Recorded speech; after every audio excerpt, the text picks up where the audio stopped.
আসসালামু আলাইকুম। আমি আমার গ্রামবাসীর উদ্দেশ্যে বলতেছি এবং দেশবাসীর উদ্দেশ্যে বলতেছি, তোমরা যে এই দল নিয়া এত ঝগড়া করো, আজকে বিএনপির লোক তোমরা যাইতেছো আওয়ামী লীগের পোলাপান মারতে, কালকা আবার যারা আওয়ামী লীগ ক্ষমতা ছিল তখন তোমাদের মারছে।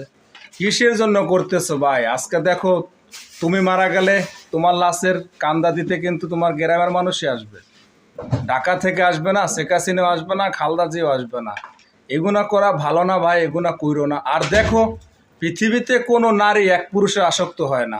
আমাদের শেখ হাসিনার চিন্তা ভাবনা দেখো, তিনি প্রথম স্বামী ছেড়ে মোদির কাছে পালিয়ে গেল। দেখো, মোদির সাথে কিছুদিন সংসার করার পরে তারপর উনি এখন কের স্টেমারের কাছে গেছে, আর কি লন্ডনের সরকারের কাছে গেছে। তাহলে পৃথিবীতে কোনো নারী এক পুরুষে আসক্ত হয় না। তাই নারী নিয়ে তোমরা কিসের জন্য ঝগড়া করো? ভাই ভাই মিলামিশা থাকো। নারী পর, সারা জীবন পরই থাকবে। নারী